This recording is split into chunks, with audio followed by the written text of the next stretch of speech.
Éloge de la France est la référence. Le point de départ de la secousse sans précédent, qui ébranle actuellement les plus hautes sphères du gouvernement japonais, fut le départ en masse de 790 membres de la plus haute élite du pays pour la France. Ce qui les a motivés était une rumeur qui sapait à la racine la fierté japonaise. La France a 15 ans d'avance sur nous. Impossible. Cela ne pouvait être vrai.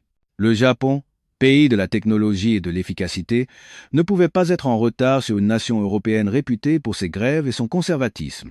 Pourtant, les mots prononcés au retour par M. Tanaka, ancien vice-ministre de l'économie, du commerce et de l'industrie, furent une déclaration de défaite qui fit trembler tout le Japon. Nous avons 20 ans de retard. Nous avons passé notre vie à courir après le passé. L'avenir était en France. Quel fut donc cet écart désespérant que les élites d'une nation fière de son miracle économique d'après-guerre ont constaté à l'instant même où elles ont atterri à l'aéroport Charles de Gaulle. Voici le récit de ces 7 jours choquants, où leur fierté et leur arrogance se sont brisées avec fracas face au quotidien français. Nous vous en révélons aujourd'hui toute l'histoire. L'élite japonaise déferle sur l'aéroport Charles de Gaulle. Ayant entendu la rumeur selon laquelle la France aurait 15 ans d'avance sur le Japon, 790 d'entre eux se rendent en France en groupe. Quelle est la vérité choquante dont ils ont été témoins? Actuellement, le gouvernement japonais est sous le choc. La raison en est que 790 membres de la célèbre élite de Tokyo ont réservé simultanément des vols pour Paris. Le motif? La France est classée première à plusieurs reprises dans les évaluations de l'OCDE sur l'équilibre entre vie professionnelle et vie privée et la productivité horaire. En d'autres termes, la rumeur circulait que leur système social, y compris l'administration, était bien plus avancé que celui du Japon.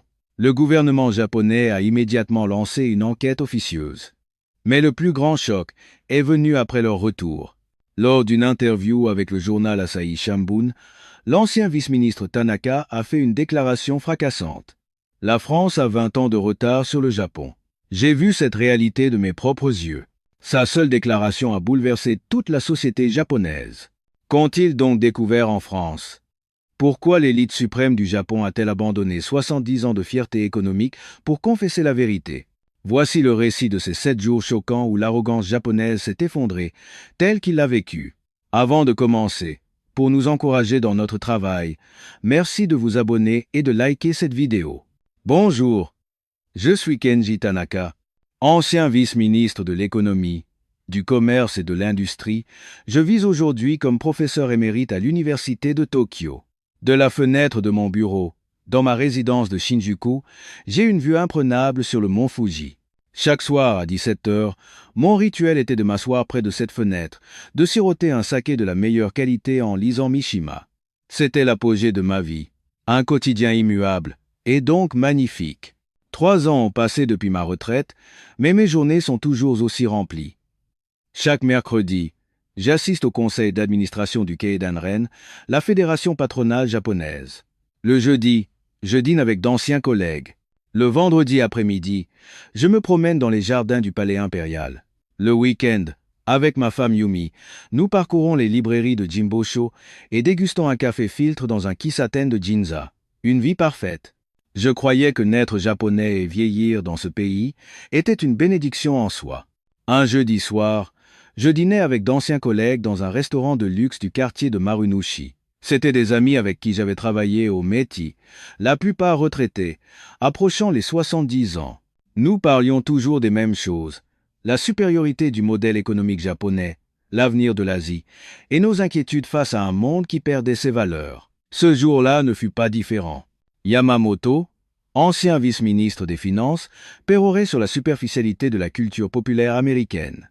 Et Suzuki, issu du ministère de l'Éducation, pointait les failles du système éducatif occidental. J'acquiesçais en dégustant mon saké. Nous avons une éthique de travail de plusieurs siècles. Un pays qui a accompli le miracle économique. Un pays qui a donné au monde le Kaizen et le Kanban.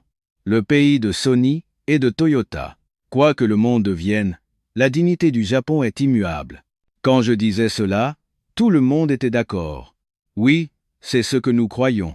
Le Japon serait éternellement au centre de l'économie mondiale. Nos vies étaient parfaites, et les autres nations ne pouvaient que nous admirer. Dans le taxi qui me ramenait chez moi, je regardais par la fenêtre. Tokyo la nuit est toujours spectaculaire. Les néons se reflétant sur les gratte-ciel, la silhouette de la Tokyo Skytree, la majesté lointaine du Rainbow Bridge. Tout cela était à nous. La fierté d'être japonais, mon identité. En arrivant à la maison, ma femme Yumi regardait les informations. Elle était une ancienne diplomate, encore plus traditionnaliste que moi. Comment était ta soirée? Comme d'habitude, un moment pour nous réconforter dans notre identité japonaise. Elle sourit. C'est une bonne chose.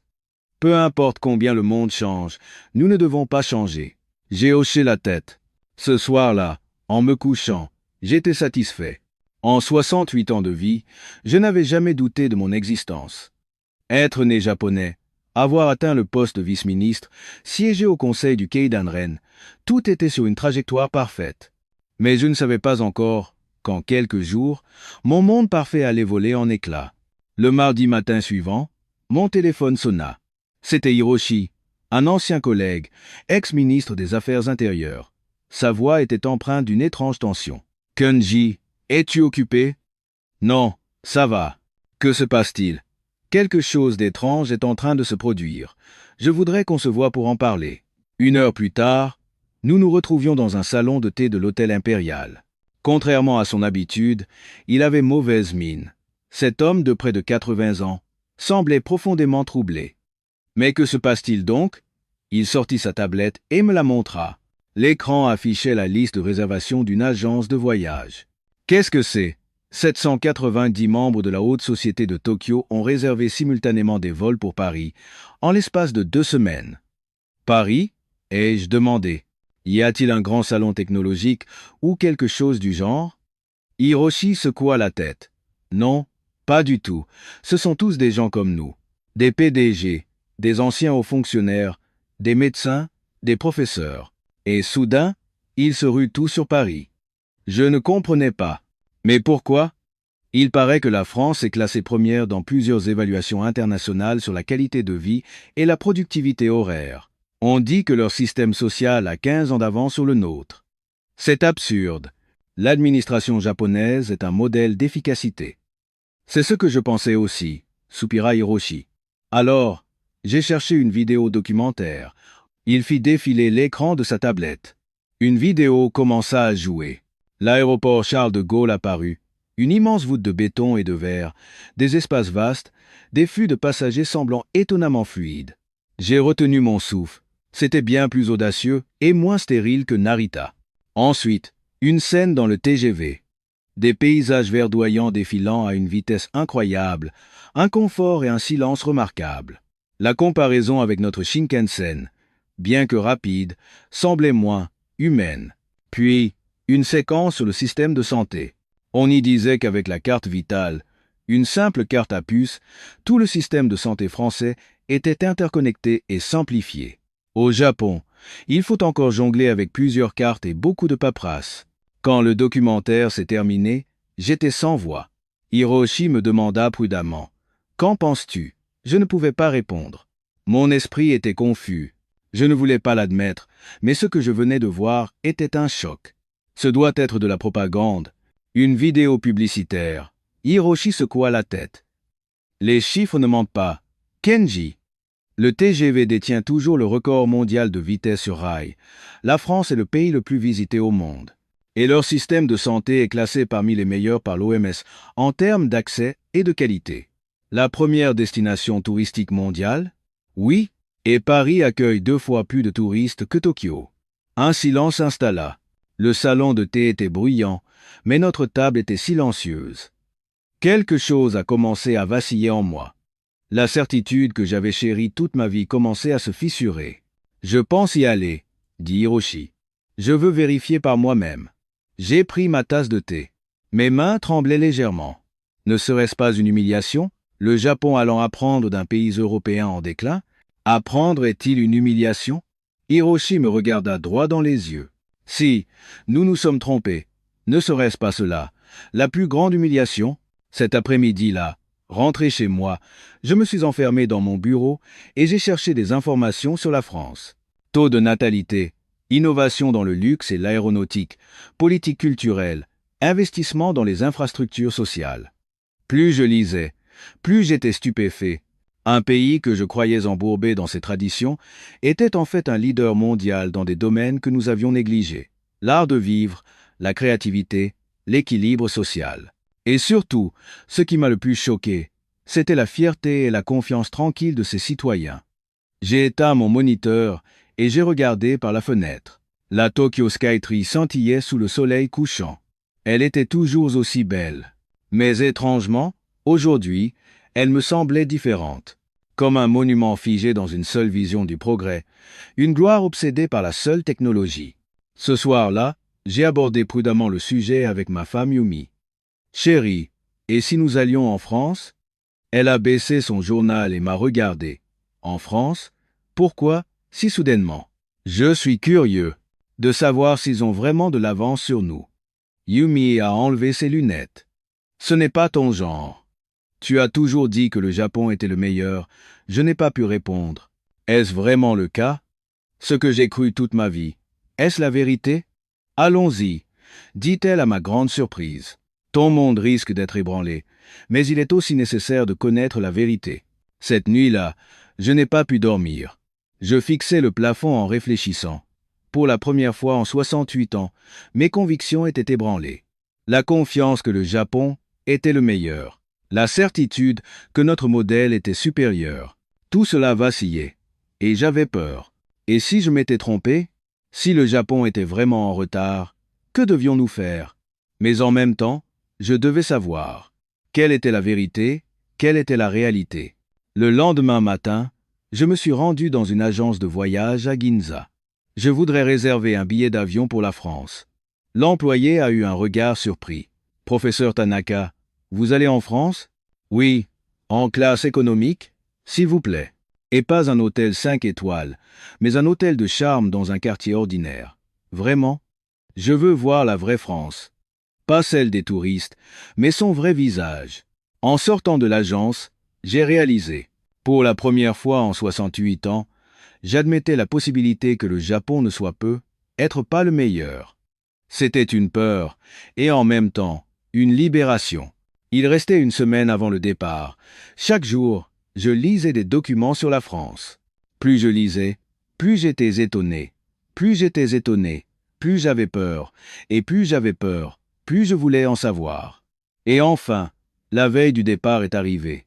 En faisant ma valise, j'ai regardé mon reflet dans le miroir. Un homme japonais de 68 ans. Un homme qui avait cru toute sa vie à la supériorité du modèle japonais. Mais demain, les choses allaient changer. Ma vision du monde pourrait s'effondrer, ou au contraire, se renforcer. Quoi qu'il en soit, j'étais prêt à affronter la vérité. Le vol Japan Airlines JL45 a atterri à l'aéroport Charles de Gaulle. Après 14 heures de vol, nous arrivions en France. En me levant de mon siège étroit en classe économique, mon corps était endolori. Pour quelqu'un qui n'avait voyagé qu'en première classe toute sa vie, c'était une épreuve. Mais cela faisait aussi partie du processus pour voir la vraie France. La porte de l'avion s'est ouverte. En marchant dans la passerelle, j'étais tendu. Ce que j'avais vu dans le documentaire était-il vrai? Ou n'était-ce qu'une propagande embellie? En sortant dans le terminal, je me suis arrêté net. La scène qui s'offrait à moi était à couper le souffle. La lumière naturelle inondait l'espace à travers une immense baie vitrée. La structure audacieuse en béton de Polandreux formait une voûte majestueuse. Le sol, bien qu'usé par endroits, avait une patine d'histoire, et toute la signalisation, bien que moins numérique qu'au Japon, était claire et élégante. Est-ce là un aéroport?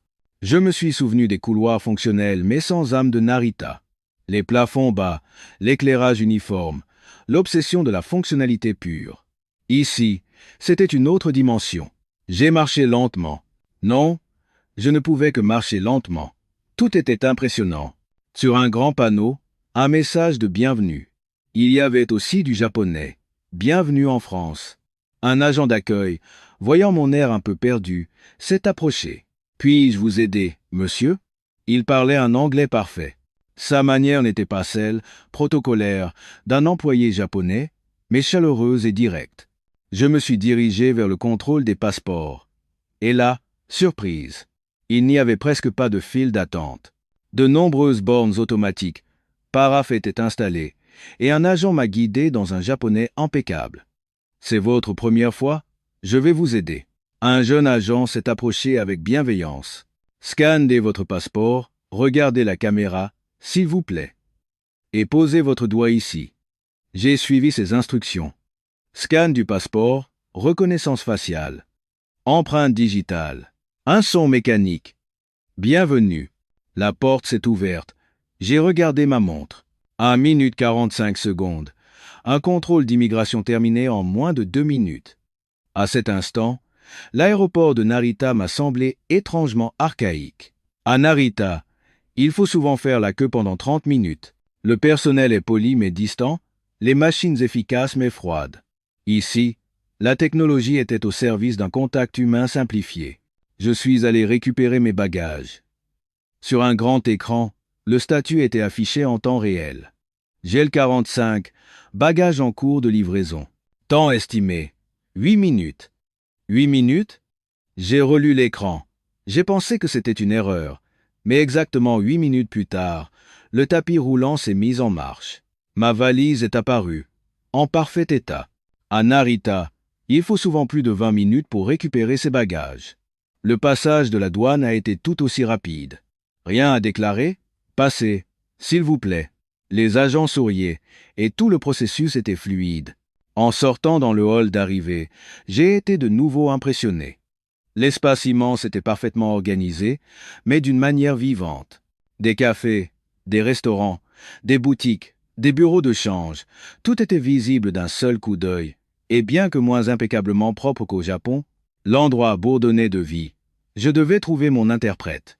Alors que je regardais autour de moi, j'ai entendu quelqu'un parler japonais derrière moi. Professeur Tanaka? Je me suis retourné et j'ai vu une jeune femme française d'une trentaine d'années.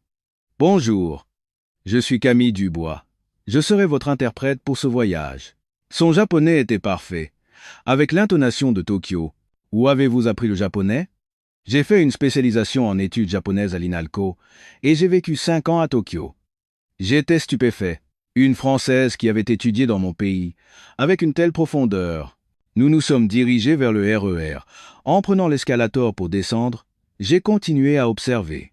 Toute la signalisation était en plusieurs langues, intuitive, et il était impossible de se perdre. Surtout, c'était l'atmosphère qui était différente. Même dans le sous-sol, il y avait une sorte d'énergie, un parfum d'aventure. Nous sommes arrivés sur le quai. Un mur de verre ne séparait pas complètement les voies, mais des panneaux indiquaient clairement où le train s'arrêterait. J'ai regardé le panneau d'affichage. Arrivé dans 3 minutes. Les gens attendaient, certains en groupe, discutant vivement. Personne ne faisait la queue en ligne droite comme au Japon, mais il n'y avait pas de chaos. La plupart des gens parlaient entre eux ou lisaient un livre. Exactement 3 minutes plus tard, le train est entré en gare. Il était un peu bruyant. Les portes se sont ouvertes et l'intérieur était visible. Moins neuf que les trains japonais, mais les sièges étaient confortables. C'est le train régional? Ai-je demandé. Oui, c'est le RER qui va de l'aéroport au cœur de Paris. C'est le plus rapide. Nous sommes assis. Par la fenêtre, le paysage de la banlieue parisienne défilait. Ce qui m'a surpris, c'est l'absence de monotonie. Des maisons anciennes côtoyaient des immeubles modernes, le tout dans un désordre apparent mais qui semblait organique. Le train a commencé à traverser une rivière. À cet instant, j'ai vraiment perdu mes mots. Une rivière majestueuse, la Seine, traversait la ville, bordée d'immeubles haussmanniens d'une beauté à couper le souffle. Sur les ponts, de nombreuses voitures circulaient de manière fluide et les berges étaient aménagées en parcs et en promenades. C'est bien plus grand que ce que je pensais. Ai-je murmuré. Et si beau. C'est là que les Parisiens font du sport, se promènent, lisent, expliqua Camille. La qualité de l'eau s'est aussi beaucoup améliorée. J'ai pensé à la rivière Sumida à Tokyo, symbole de la ville. Elle est propre, mais ses berges sont des autoroutes de béton. Alors que le train approchait de Châtelet-Les Halles, la densité de la ville augmentait. Mais ce n'était pas oppressant. Au contraire, cela semblait harmonieux et planifié depuis des siècles. Nous sommes arrivés à la gare. Encore une fois, immense et chargée d'histoire. Ayant déjà été suffisamment surpris par l'aéroport, j'étais un peu plus calme cette fois, mais toujours impressionné. Nous avons pris un taxi pour l'hôtel. En entrant dans le centre-ville, j'ai eu un autre choc. Les rues étaient impeccablement entretenues. Mais ce qui était plus surprenant, c'était la circulation. Comment autant de voitures pouvaient-elles se déplacer de manière aussi fluide? Le système de feux de signalisation était impressionnant, parfaitement synchronisé avec le flux des piétons. C'était une autre dimension par rapport aux embouteillages de Tokyo. Nous sommes arrivés à l'hôtel. Un hôtel de charme de catégorie moyenne, mais le hall n'avait rien à envier à un hôtel 5 étoiles. Lors de l'enregistrement, l'employé m'a accueilli avec un anglais chaleureux. Le mot de passe du Wi-Fi n'est pas nécessaire. Vous vous connecterez automatiquement. Pas de mot de passe? Non, c'est gratuit. Et la fibre est très rapide.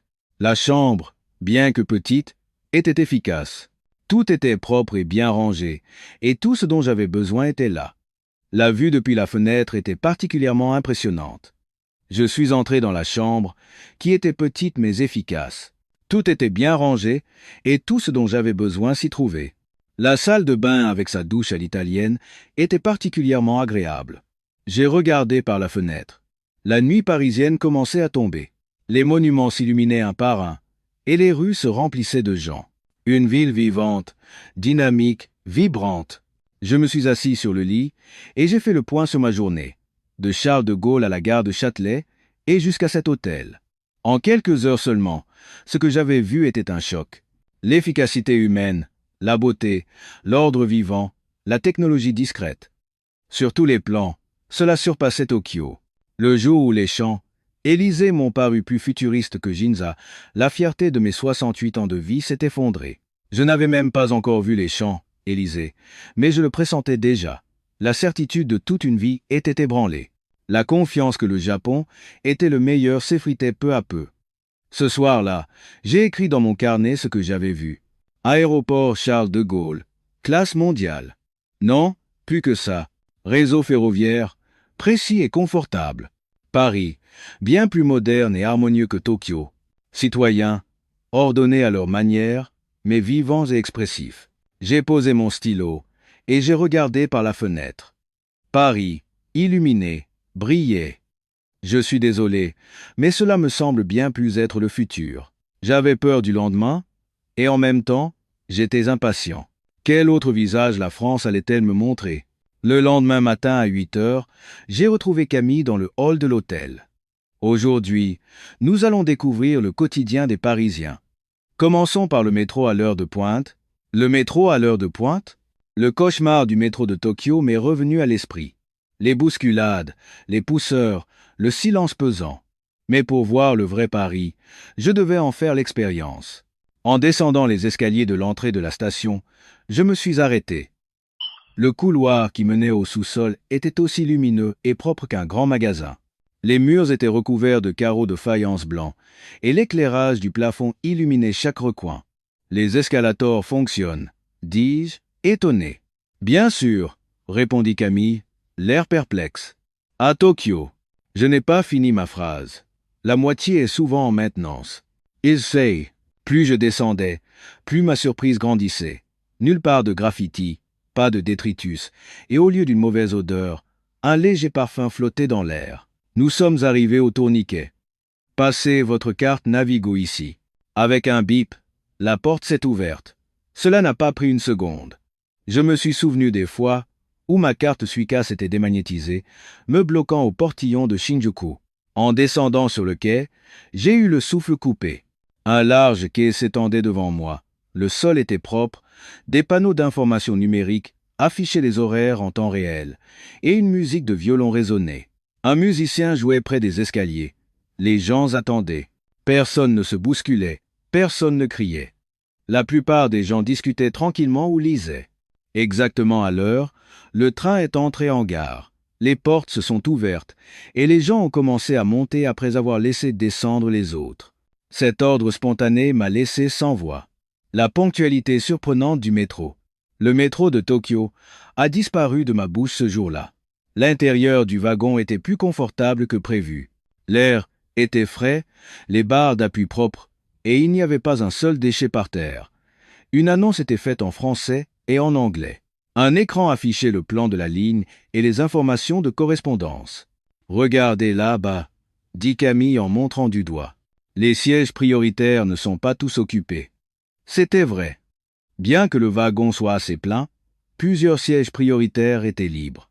À ce moment-là, une femme enceinte est montée, et un jeune homme assis à proximité s'est immédiatement levé. Incroyable, ai-je murmuré. À Tokyo, même si une personne âgée est debout, personne ne cède sa place. Nous avons changé de ligne. Les couloirs de correspondance étaient complexes, mais la signalisation était si claire qu'il était impossible de se perdre. Il y avait même des trottoirs roulants pour faciliter la marche. Quand tout cela a-t-il été construit? Cela a été construit il y a des décennies et est continuellement modernisé. Paris a le métro depuis 1900, et pourtant, dis-je amèrement, le nôtre date des années 60 et semble déjà plus vieux. Aïe! En arrivant à la station Louvre-Rivoli, j'ai été complètement subjugué. Des copies de chefs-d'œuvre du Louvre étaient exposées directement sur le quai. Ce n'était pas une station de métro, mais un espace culturel. C'est l'une des stations les plus visitées, expliqua Camille. La plus visitée? Demandai-je, surpris. Et pourtant, c'est si propre et inspirant. Le système de nettoyage est efficace, et il y a une fierté à entretenir la beauté. Nous sommes sortis à l'air libre. Une harmonie de bâtiments majestueux s'offrait à moi. De grandes avenues rectilignes, des immeubles haussmanniens et une circulation parfaitement fluide. Cette ville a été conçue comme ça il y a des décennies? Demandai-je, incrédule. Oui, c'est le résultat de la reconstruction d'Haussmann au XIXe siècle. Tokyo est une accumulation de constructions d'après-guerre sans plan d'ensemble. Une ville qui refuse l'harmonie, une ville qui vit dans l'urgence du présent, c'était Tokyo. En me promenant, j'ai continué à observer. Les feux piétons indiquaient le temps restant. Les passages piétons étaient larges et sûrs. Aux arrêts de bus, des écrans affichaient les horaires d'arrivée en temps réel, et les gens attendaient dans un ordre détendu. Les bâtiments étaient historiques mais vivants. Les enseignes des magasins étaient créatives mais intégrées à l'architecture. C'est un système, ai-je murmuré. Tout fonctionne comme un système. IFX, by IFX, nous sommes entrés dans un café pour prendre un café. J'ai commandé au comptoir et le serveur m'a répondu en anglais. Le paiement par carte sans contact était simple et rapide. Peu de gens utilisent de l'argent liquide? Oui. La plupart des gens utilisent la carte ou le paiement mobile. En buvant mon café, j'ai regardé par la fenêtre. Les gens qui marchaient dans la rue, les voitures, les bâtiments, tout se déplaçait de manière efficace, ordonnée et rapide. C'était une ville vivante. Une ville qui courait vers l'avenir. Et Tokyo, belle, mais stagnante. Elle expose son passé comme un musée. J'ai soupiré. En 2 jours, ma vision du monde avait déjà vacillé. Le sentiment de supériorité japonais n'était-il en fait qu'un attachement au passé? Professeur, ça va? Demanda Camille, l'air inquiet. Oui, ça va, ai-je souri. J'apprends juste beaucoup. Mais, intérieurement, j'avais peur. Quel autre choc m'attendait demain?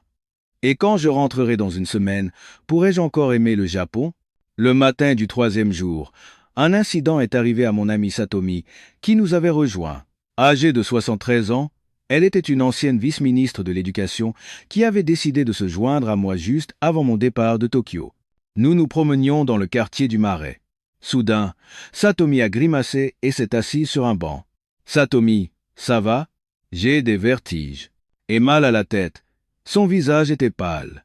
Des sueurs froides perlaient sur son front et sa respiration était courte. Camille a réagi rapidement. Il y a un hôpital universitaire tout près. On y va? Ce n'est pas la peine d'aller aux urgences, hésita Satomi. Mais son état semblait s'aggraver. L'âge de 73 ans, le décalage horaire et la tension.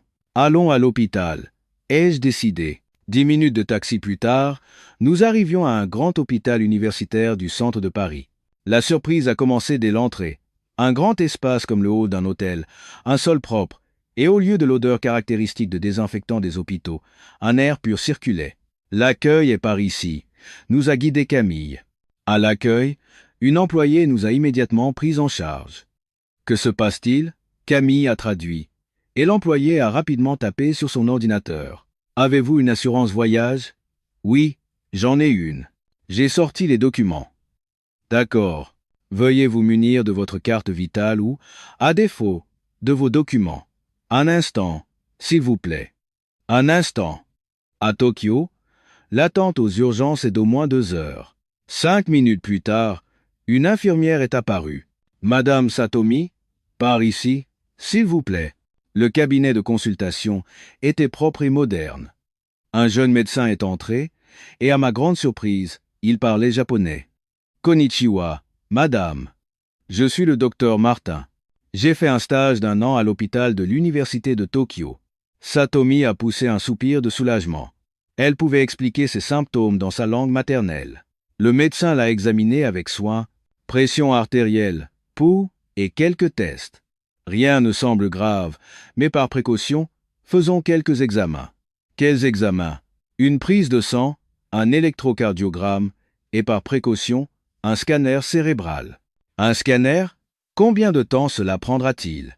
Environ 1h30 pour le tout. 1h30? À Tokyo, il faut 3 semaines rien que pour avoir un rendez-vous pour un scanner. Une infirmière a accompagné Satomi à la salle d'examen. J'ai attendu dans la salle d'attente. La salle d'attente était aussi un choc. Spacieuse, lumineuse, des chaises confortables et même le Wi-Fi gratuit. Il y avait aussi un café. Tous les hôpitaux en France sont comme ça? Ai-je demandé à Camille. Les grands hôpitaux, pour la plupart, oui, le service s'améliore constamment. 1h20 plus tard, Satomi est revenu. Son expression était bien meilleure. C'est incroyable, Kenji, j'ai passé tous les examens en 1 heure. C'est impensable à Tokyo. Le médecin est revenu avec une tablette. Les résultats des examens s'affichaient à l'écran. Heureusement, il n'y a rien de grave. C'est probablement dû à la fatigue du voyage, à la déshydratation et à une légère hypoglycémie. Il nous a montré l'écran et a tout expliqué, point par point. Nous avons pu voir les images du scanner immédiatement. Dans un hôpital français, j'ai appris une nouvelle fois la norme des pays développés. À Tokyo, cela prend 1 mois du rendez-vous au résultat. Une perfusion et 1 heure de repos, et vous irez beaucoup mieux. La salle de soins était aussi impeccable. Des rideaux individuels garantissaient l'intimité, et il y avait même une télévision. C'est ça, les urgences? Dit Satomi, incrédule. C'est mieux qu'une chambre privée à Tokyo. 1 heure plus tard, Satomi était complètement remise. En allant au guichet pour payer, nouvelle surprise. La facture était bien moins élevée que prévu. Satomi et moi nous sommes regardés. Pour la même chose à Tokyo, cela coûterait une fortune en temps et en argent. En allant à la pharmacie pour récupérer les médicaments, autre surprise. Le pharmacien a expliqué la posologie en anglais et a mis une notice en japonais dans le sac. Est-ce un traitement spécial? Ai-je demandé. Non, nous essayons d'être attentifs avec les patients étrangers, a souri le pharmacien. En sortant de l'hôpital, Satomi a dit « Kenji, nous nous sommes trompés. Qu'est-ce que tu veux dire ?» Notre conviction que le Japon est le meilleur. Au moins pour le système de santé, la France est bien plus avancée. J'ai voulu la contredire, mais je ne pouvais pas. Tout ce que nous avions vécu aujourd'hui prouvait qu'elle avait raison. Dans le taxi qui nous ramenait à l'hôtel, j'ai regardé par la fenêtre. Les rues de Paris étaient toujours aussi belles, la circulation fluide, et les gens respectaient un ordre naturel. J'avais lu un article sur le fait que de nombreuses personnes venaient de l'étranger pour se faire soigner en France. Au début, j'avais pensé que c'était une plaisanterie, mais maintenant, je comprenais. La confiance crée le choix, et ce qui soutient ce choix, c'est précisément ce système parfaitement humain. Dans ma chambre d'hôtel, j'ai consigné l'expérience d'aujourd'hui dans mon carnet. Le temps d'attente aux urgences, la rapidité des examens, et surtout, la gentillesse et l'efficacité. En chiffres, c'était encore plus clair à quel point le Japon était en retard.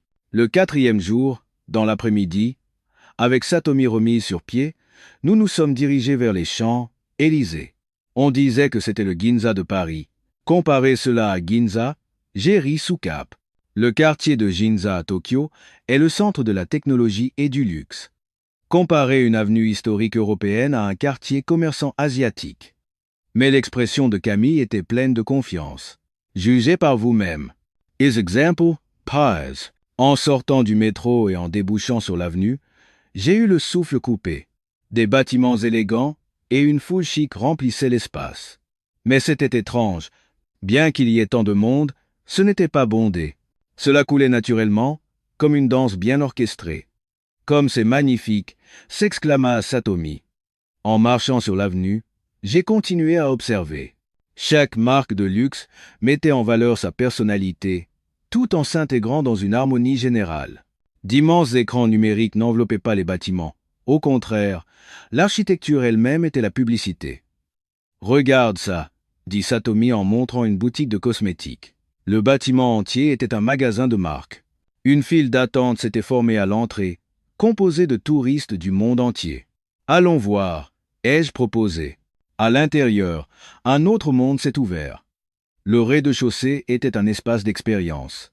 Les clients pouvaient tester librement les produits et des conseillers experts offraient des consultations personnalisées. Et ce qui m'a surpris, c'était l'approche. « C'est un diagnostic de peau », expliqua une employée.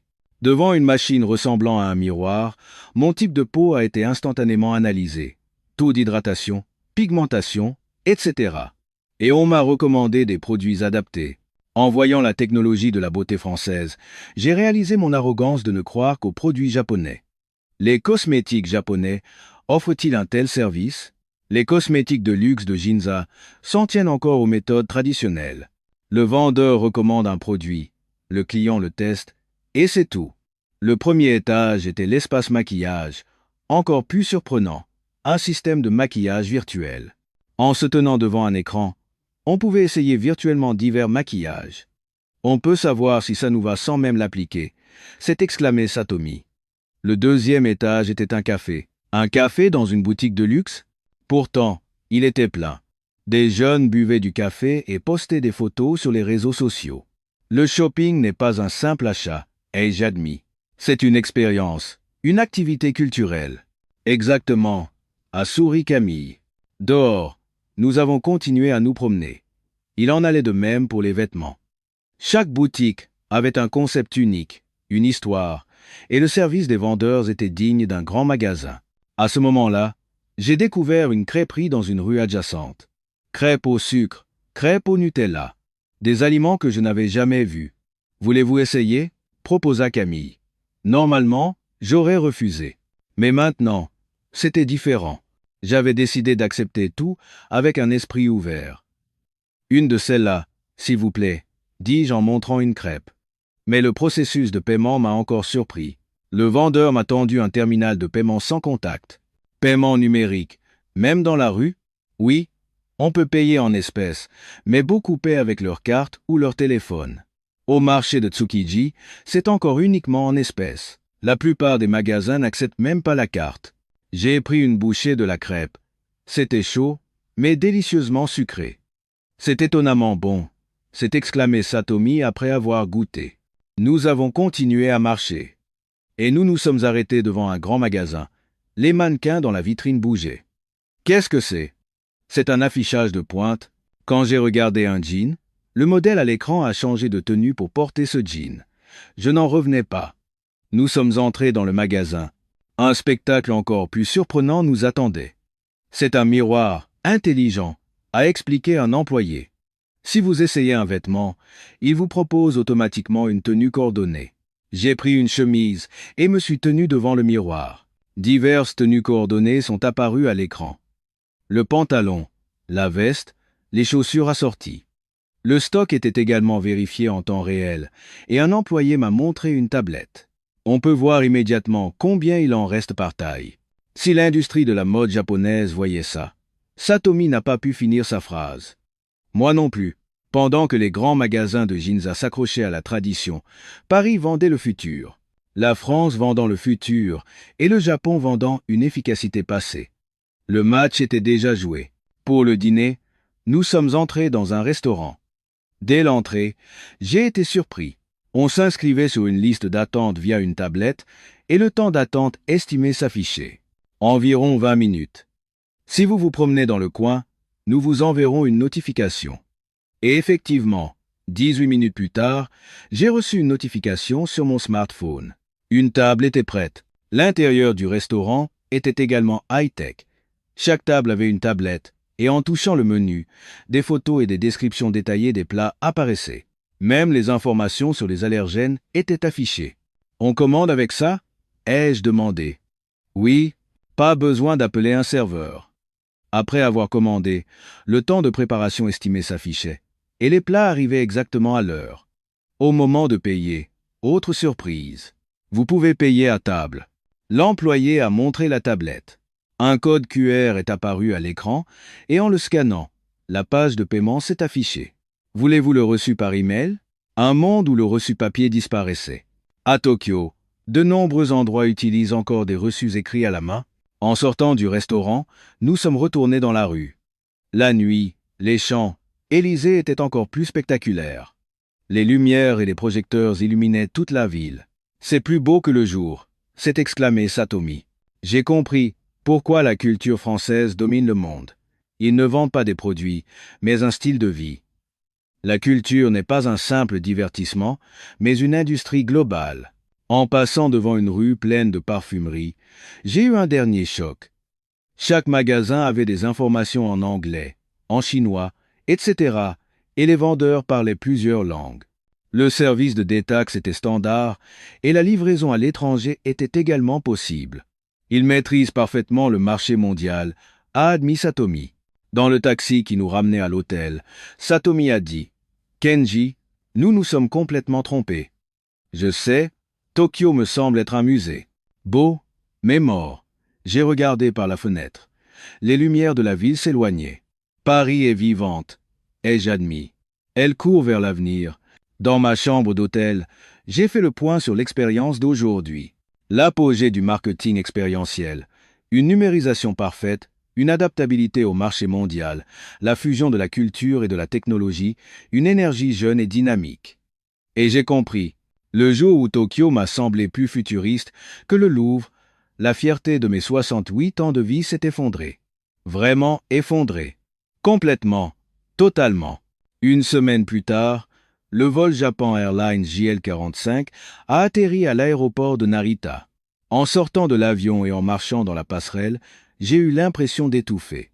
La moquette usée, les plafonds bas, les escalators lents. Ce qui me semblait normal il y a une semaine me paraissait maintenant misérable. C'est minable, a chuchoté Satomi. Je n'ai pas pu répondre. Le Japon, la fierté de toute ma vie, ressemblait soudain à un vieux musée. La longue file d'attente au contrôle d'immigration, le personnel poli mais distant, les panneaux d'affichage défectueux, tout contrastait avec la France. On va encore attendre 1 heure pour les bagages, a soupiré Satomi. Exactement 45 minutes plus tard, nous sommes enfin sortis de l'aéroport. Dans le taxi qui me ramenait chez moi, j'ai regardé Tokyo. C'était toujours aussi impressionnant. Mais maintenant, cela me semblait différent. Une ville stagnante, refusant le changement. Ma femme, Yumi, m'attendait devant la porte. Bon retour.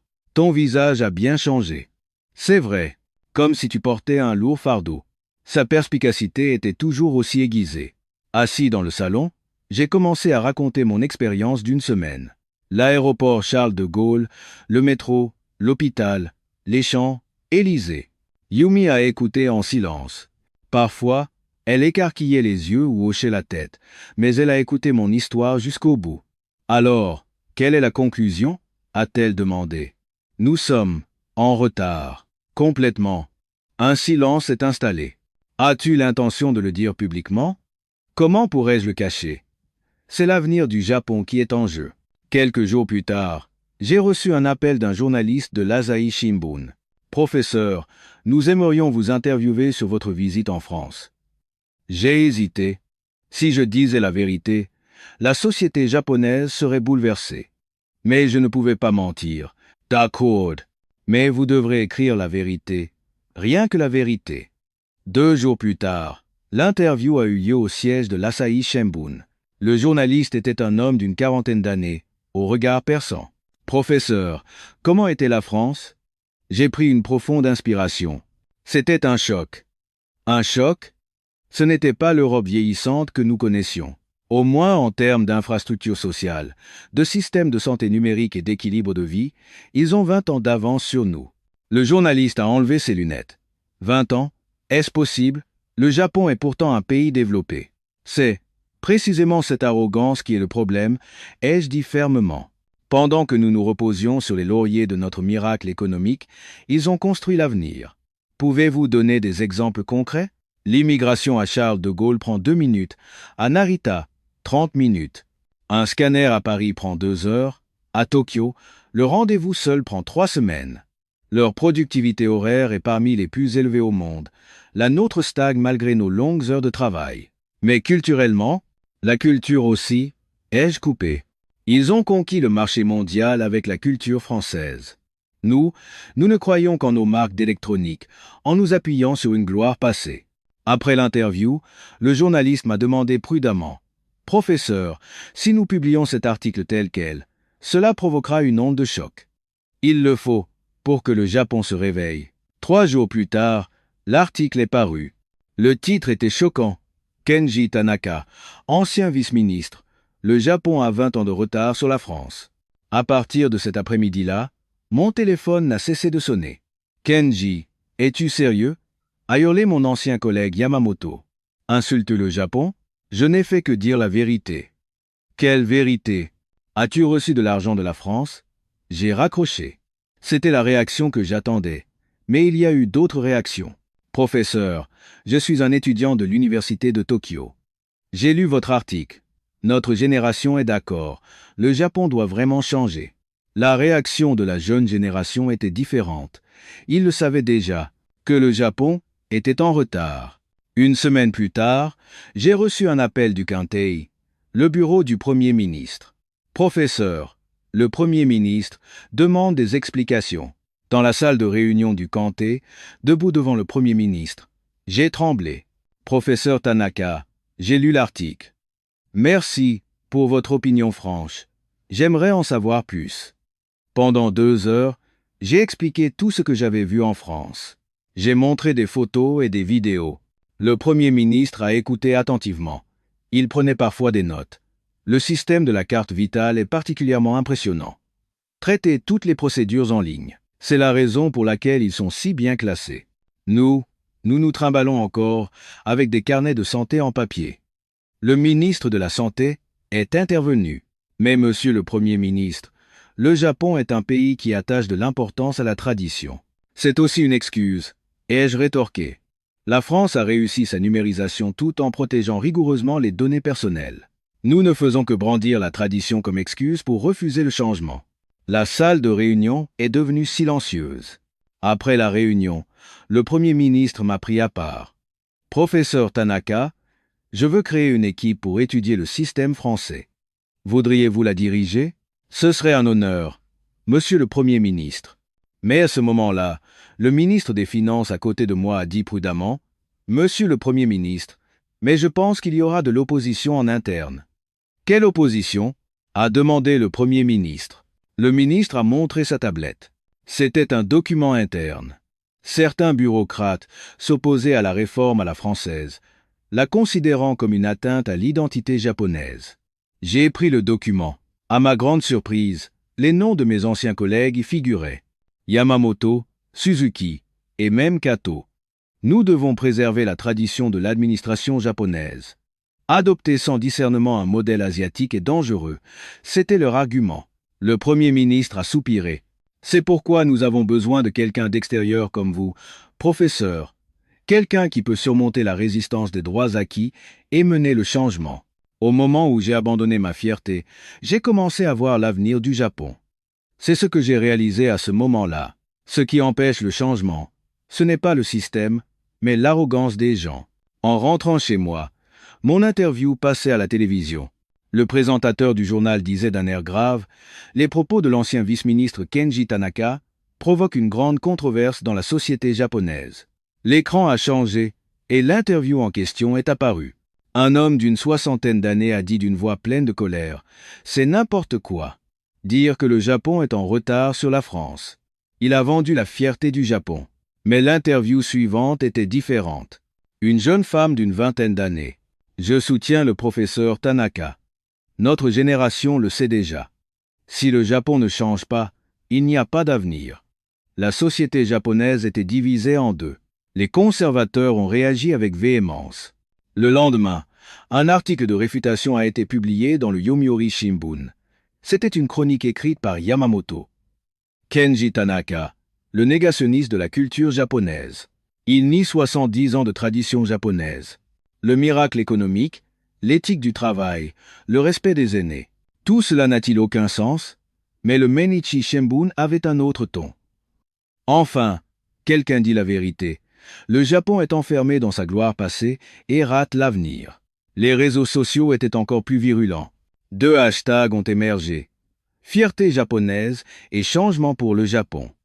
Le premier était principalement utilisé par les plus de 50 ans, le second par les moins de 30 ans. Le conflit des générations avait éclaté. Un soir, devant un bar de luxe à Ginza, j'ai croisé mes anciens collègues, Yamamoto, Suzuki et Kato. Des amis de 40 ans, Kenji, Tanaka, Arikane Yamamoto. Le traître du Japon est là. Qu'est-ce qu'il y avait de si génial? La culture française, a ajouté Suzuki. Les gens autour ont commencé à regarder. Quelqu'un a commencé à filmer avec son smartphone. Un pays avec 70 ans de miracle économique qui va apprendre d'un pays asiatique, a dit Kato. J'ai pris une profonde inspiration. C'est précisément ces 70 ans qui nous enchaînent, ai-je dit calmement. Enfermés dans le passé, nous ne voyons pas l'avenir. Tu n'es pas japonais, a crié Yamamoto. J'aime le Japon, ai-je élevé la voix. C'est pourquoi je dis que le changement est nécessaire. C'est parce que j'aime mon pays que je dis la vérité. Ils m'ont tourné le dos et sont partis. La fin d'une amitié de 40 ans. Mais à ce moment-là, une jeune femme s'est approchée. Professeur, merci pour votre courage. Je vous soutiens. Ces paroles m'ont donné de la force. En rentrant, j'en ai parlé à Yumi. J'ai perdu mes amis, mais tu as gagné l'avenir du Japon? Sa consolation était chaleureuse. Quelques jours plus tard, j'ai reçu un appel inattendu. C'était Hiroshi, l'ancien ministre de l'Intérieur, celui qui m'avait parlé de la France pour la première fois. Kenji, j'ai quelque chose à t'avouer. Quoi donc? En fait, je suis allé en France il y a 3 ans. Quoi? J'ai été si surpris que je me suis assis. Il y a 3 ans? Pourquoi ne me l'as-tu pas dit? J'avais peur de l'opinion publique japonaise. Il était évident que si je disais ce que j'avais vu, ce serait un tollé. La voix de Hiroshi tremblait. Kenji, tu as été courageux, j'ai été lâche. À ce moment-là, j'ai compris. Je n'étais pas le seul à avoir été choqué. De nombreuses élites japonaises avaient déjà été témoins du développement de la France. Mais elles n'avaient pas eu le courage de le dire. Il y avait une raison pour laquelle 790 membres de l'élite japonaise avaient réservé des vols pour Paris. Eux aussi voulaient connaître la vérité, mais ils n'avaient pas eu le courage de le dire. La semaine suivante, des choses surprenantes ont continué à se produire. Le PDG de la plus grande entreprise de télécommunications du Japon m'a appelé. Professeur, je voudrais en savoir plus sur l'infrastructure de communication à haut débit de la France. Des représentants du monde médical m'ont également contacté. Nous voulons étudier le système hospitalier français. Le monde de l'éducation a également commencé à bouger. Nous voulons en savoir plus sur l'éducation numérique en France. Les fondateurs de start-up ont également fait la queue. Comment la France a-t-elle réussi une telle transition vers le numérique si rapidement? Ils ont transformé la crise en opportunité, ai-je répondu. Lors de la crise économique, ils ont déployé la fibre optique et pendant la pandémie, ils ont perfectionné les services à distance. Le Japon, à chaque crise, fait des heures supplémentaires, mais la France a fait de la crise une opportunité d'innovation. Le Japon peut-il le faire? S'il y a la volonté. Now, 2 semaines plus tard, la société japonaise a commencé à bouger. Le gouverneur de Tokyo a annoncé. D'ici l'année prochaine, nous installerons des portes palières dans toutes les stations de métro. Le ministère de l'Éducation a publié un plan d'innovation pour l'éducation numérique. Le ministère de la Santé a commencé à envisager l'introduction d'un système de télémédecine. C'était de petits changements, mais c'était un début. Un après-midi de printemps, en me promenant dans le quartier de Daikanyama, j'ai été témoin d'une scène intéressante. Un groupe de jeunes était rassemblé dans un café, et sur l'enseigne, il était écrit « Club d'études de la France ». Excusez-moi, suis-je entré. Que faites-vous? Ah, professeur Tanaka. Un jeune homme s'est levé d'un bond. Nous sommes un groupe qui étudie les cas d'innovation en France. La table était couverte de documents sur la France. Les services numériques du gouvernement, l'écosystème des startups, le système éducatif. Pourquoi avez-vous créé ce groupe? Après avoir vu votre interview, nous avons vu l'espoir que le Japon puisse aussi changer. Les yeux des jeunes brillaient. Nous voulons mettre en pratique ce que nous avons appris. Créer une entreprise pour numériser le Japon. C'était émouvant. Ma petite confession avait provoqué un tel changement. Ce que la France m'avait appris, ce n'était pas la technologie, mais l'attitude d'un pays qui apprend. Et maintenant, les jeunes Japonais apprenaient cette attitude. Par la fenêtre, je voyais le mont Fuji. Il était toujours aussi beau. Mais maintenant, sa signification était différente. Non pas la gloire passée, mais le symbole d'un nouveau défi. Comme nos ancêtres qui ont rendu l'impossible possible lors de la restauration Meiji, nous pouvions aussi le faire. La France a commencé à changer. Lentement, mais sûrement. C'était 2 mois après la publication de mon interview. Une réunion d'urgence a été convoquée au Conseil. Le Premier ministre, les ministres de 5 ministères, 30 PDG, 10 présidents d'université, et moi, mesdames et messieurs, a commencé le Premier ministre. Le Japon est à la croisée des chemins. S'installer dans le passé ou avancer vers l'avenir. Il a allumé un écran, des statistiques sur la France sont apparues. Classement mondial pour l'équilibre vie pro-vie perso, premier. Productivité horaire, dans le top 5. Efficacité du système de santé, deuxième. Taux de pénétration de la fibre, premier. C'est la réalité, que nous l'admettions ou non. Le ministre des Finances a levé la main. Monsieur le Premier ministre, mais l'identité du Japon. L'identité n'est pas une excuse pour refuser le changement, a dit fermement le Premier ministre. Le professeur Tanaka avait raison. Nous devons apprendre. Il a déclaré. Le mois prochain, une délégation de 150 représentants japonais se rendra en France. La plus grande mission d'étude de notre histoire. La salle de réunion a bruissé. Notre fierté ne sera-t-elle pas blessée? A demandé un ministre. La fierté? Le Premier ministre l'a regardé. La vraie fierté, c'est de pouvoir apprendre. Ce n'est pas l'arrogance, mais l'humilité qui fait la grandeur. Et il m'a regardé. Professeur Tanaka, dirigerez-vous cette mission? Ce sera un honneur, Monsieur le Premier ministre.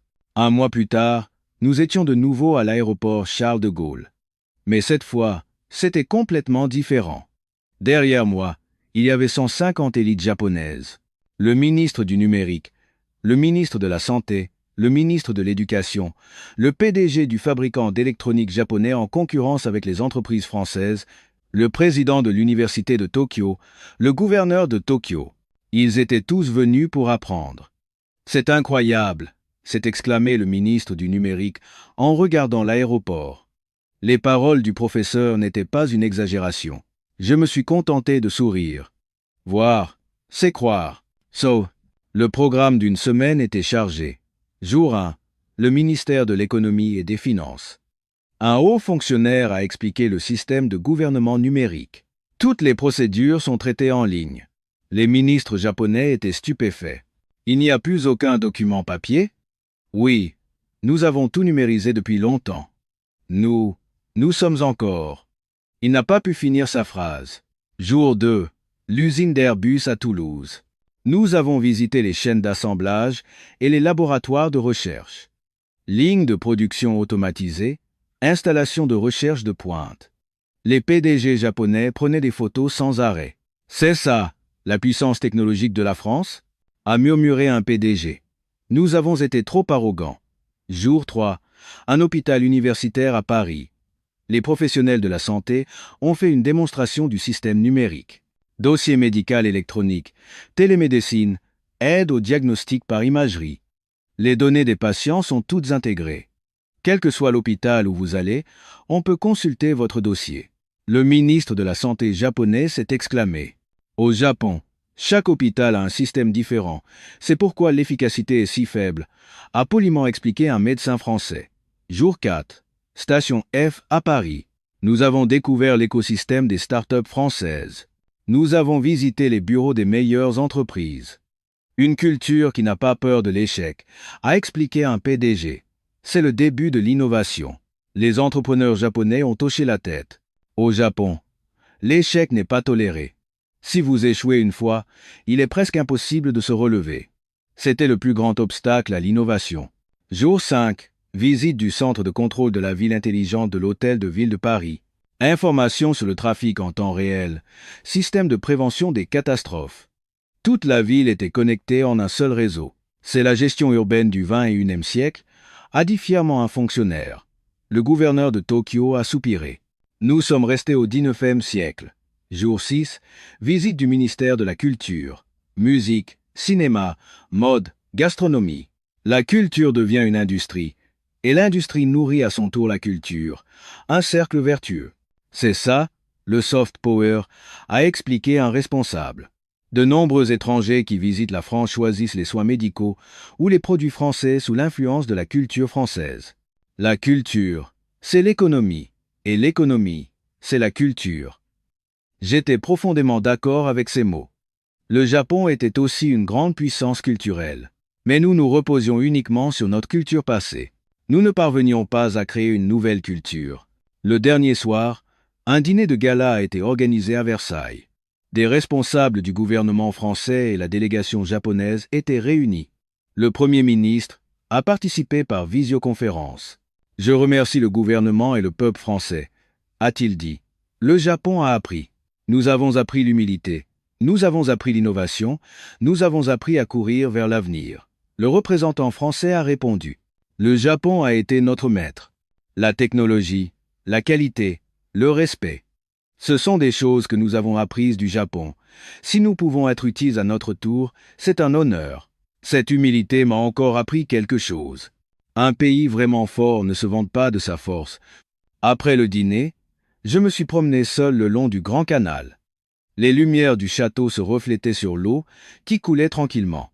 Je me suis souvenu de ma première venue ici, 2 mois plus tôt, ce moment rempli de choc et de peur. Mais maintenant, c'était différent. Je voyais de l'espoir que le Japon aussi puisse changer. C'était l'automne quand nous sommes retournés à Tokyo. L'aéroport de Narita était toujours aussi fonctionnel, mais maintenant, il me semblait différent, comme quelque chose que l'on pouvait améliorer. Une conférence de presse de retour a été organisée. Les 150 membres de la délégation étaient présents. « Qu'avez-vous appris lors de cette visite ?» a demandé un journaliste. « Nous avons appris l'humilité. Et le courage de changer, a répondu le ministre du Numérique. Nous avons appris que l'efficacité, c'est le service aux citoyens, a poursuivi le ministre de la Santé. Nous avons appris que la ville ne doit pas être un musée, mais un organisme vivant, a dit le gouverneur de Tokyo. Et mon tour est venu. Il y a 2 mois, en France, j'ai vécu une expérience qui a brisé ma fierté. Mais ce fut un nouveau départ. J'ai appris que la vraie fierté n'est pas de défendre la gloire passée, mais de construire l'avenir. Après la conférence de presse, les changements se sont produits rapidement. 1 mois plus tard, le premier centre administratif numérique de Tokyo a ouvert ses portes, un endroit où toutes les procédures pouvaient être effectuées en ligne. Les citoyens ont fait la queue. Enfin, le changement commence, a dit un citoyen. L'installation de portes palières dans le métro de Tokyo a commencé. C'était tard, mais c'était un début. L'université de Tokyo a créé un centre d'études françaises. Les étudiants s'y sont pressés. Nous voulons apprendre de la France. Comment ils se sont développés? Le plus grand hôpital du Japon a introduit un système de dossier médical électronique. Le temps d'attente des patients a diminué de 30%. C'était de petits changements, mais le Japon bougeait. La veille de Noël, ma femme Yumi et moi dînions dans un restaurant avec vue sur la ville de Tokyo. Tout a changé en 1 an, a-t-elle dit. Oui, moi aussi, et le Japon aussi. As-tu des regrets? Pas du tout. Au contraire, je suis reconnaissant, car j'ai appris l'humilité. Yumi m'a pris la main. Je suis fier de toi, du courage que tu as eu d'abandonner ta fierté pour le Japon. Je n'ai pas abandonné ma fierté, l'ai-je corrigé. J'ai appris ce qu'était la vraie fierté. Ce n'est pas l'arrogance de s'installer dans le passé, mais l'humilité d'apprendre et de grandir constamment. Dehors, la tour de Tokyo a commencé à scintiller. L'illumination de l'heure pleine, toujours aussi belle.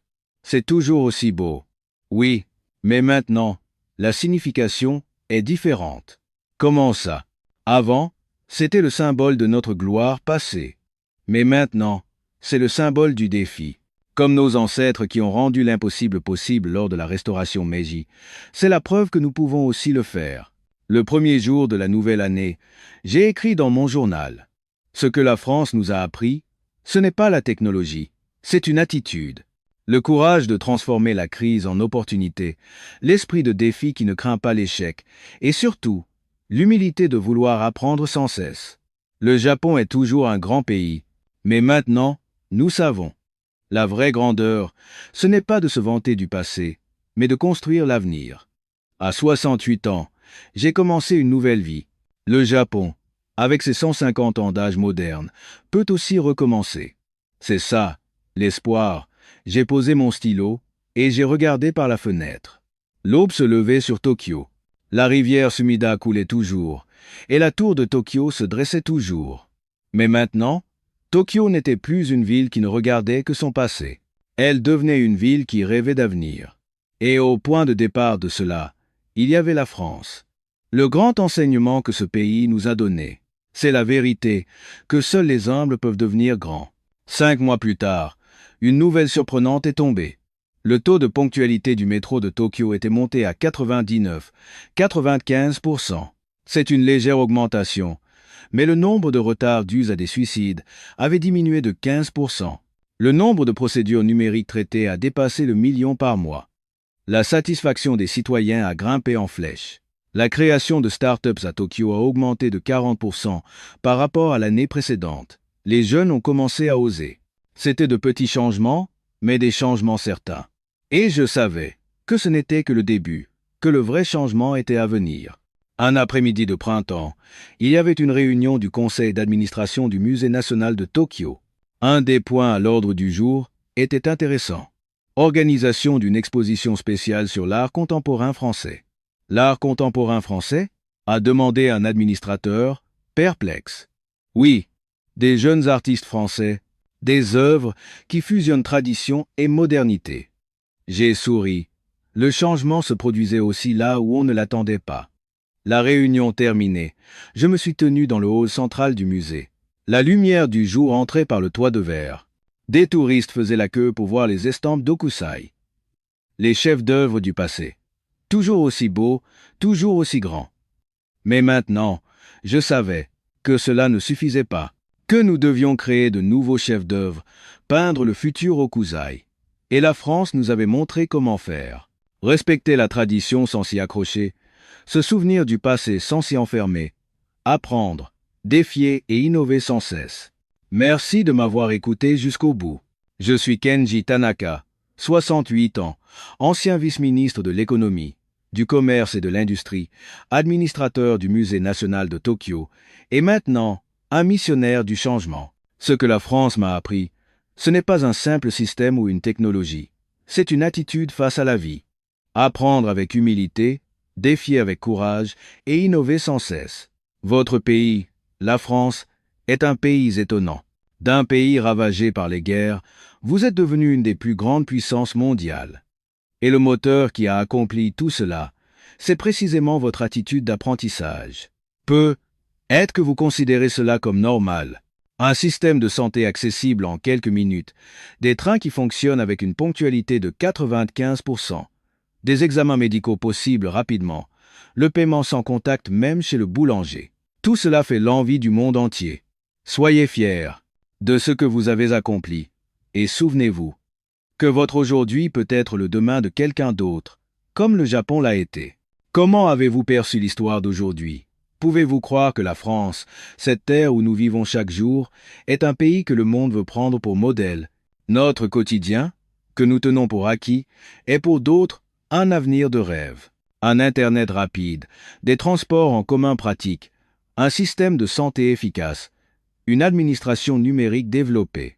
Tout cela est le visage fier de la France. Si vous nous soutenez en vous abonnant et en aimant cette vidéo, nous vous retrouverons avec des histoires encore plus intéressantes. C'était Spécial Japon, qui vous présente des histoires émouvantes du monde entier. Merci.